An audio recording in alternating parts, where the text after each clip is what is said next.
1년에 5천만 원 모으기, 3년에 1억 모으기. 이런 목표가 사실은 굉장히 아득해 보이잖아요. 쓸 거 다 쓰고, 살 거 다 사면서 이게 진짜 쉽지 않더라고요. 그런데도 불구하고 제가 1년에 5천만 원 모은 방법 알려드리도록 하겠습니다.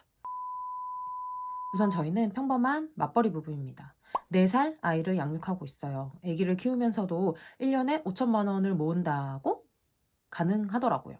사실 대한민국이 우리나라가 육아로 쓰는 비용이 정말 천문학적인 규모를 자랑하잖아요. 대한민국에서 뭐 자녀 키우는데 태어나서 성인이 될 때까지 한 명당 거의 뭐 6억이 든다는 그런 통계를 본 적도 있습니다. 그렇게 따지면 진짜 정말 돈을 모을 수 있는 시기가 있는 것 같아요.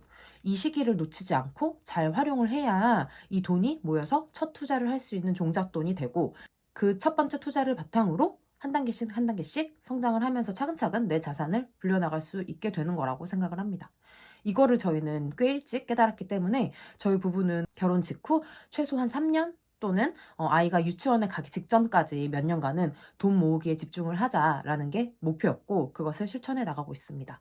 저희가 실천해온 방법 알려드릴게요. 첫 번째, 선저축 후지출. 월 급여에서 저축성 지출 비율을 고정시킵니다. 월급이 들어오면 저희는 우선 급여를 합치기 전에 큰 저축성 지출이 제일 먼저 자동이체로 빠져나가게 걸어뒀습니다. 여기에는 주담대나 적금 등이 해당이 되겠죠. 둘이 받는 실제 급여에서 최소 40에서 50% 정도는 무조건 주담대랑 저축성으로 묶어두었습니다. 무엇보다 선저축으로 묶어둔 이 비율이 엄청 중요한 것 같아요. 이 비율은 전에 제가 부일남님 내 집 마련 강의를 한번 들은 적이 있는데, 내 집 마련을 하기 위해서는 최소한 월 급여의 40% 이상은 저축으로 잡아둬야 한다고 배웠던 것에 기초를 합니다.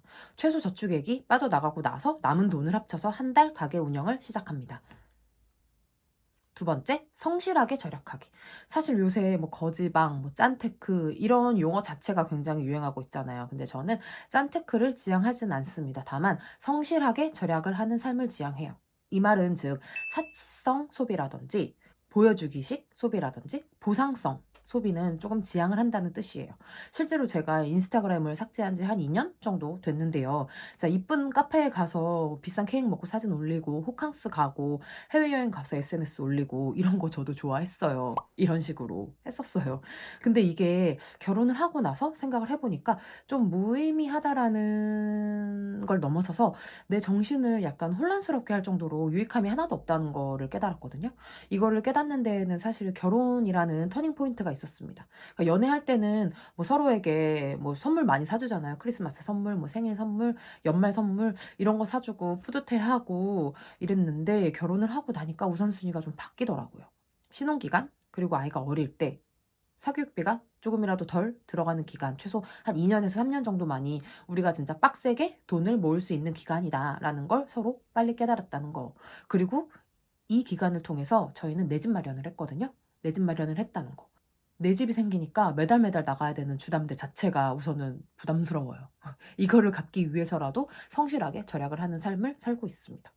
그러다 보니까 자연스럽게 불필요한 소비도 줄더라고요. 그러니까 요새는 뭐 생일 선물 뭐 못 받으면 뭐 어때? 뭐 그냥 둘이 소박하게 밖에 나가서 맛있는 뭐 점심 한 끼, 저녁 한 끼 먹으면 되지. 이게 행복이다. 뭐 이런 식으로 그냥 평범하게 소확행을 누리고 있는 것 같아요. 사치성 소비.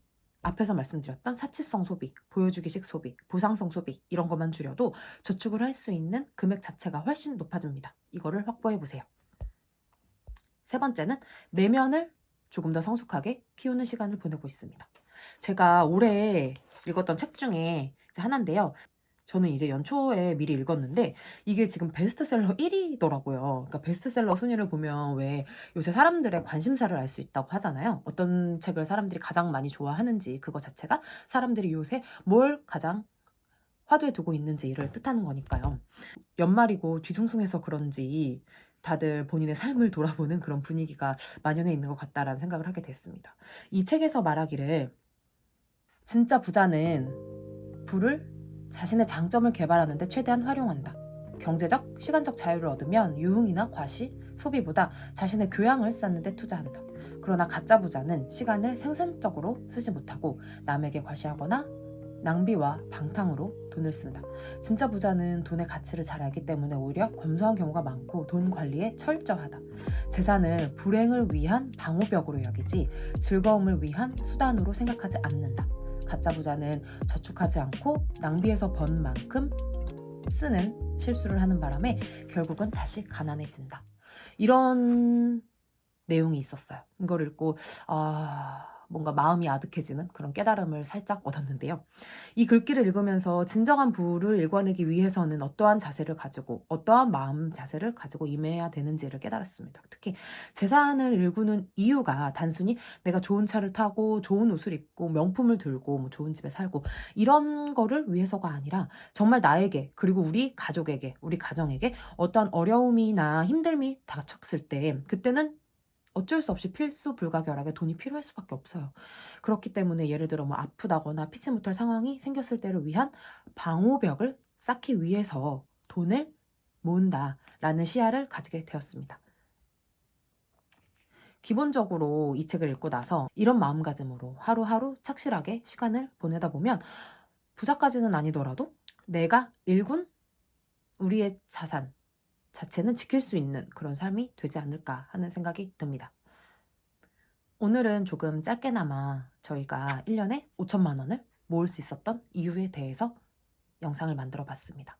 연말이 다가오고 있습니다. 내년엔 또 어떤 목표를 세울지 저도 요새 고민이 좀 많은데요. 나만의 돈 모으기 방법이라든지 나만의 저축하는 방법 있으시면 언제든지 댓글로 공유해 주시면 저도 참고해서 반영을 해보도록 하겠습니다. 영상 봐주셔서 감사합니다.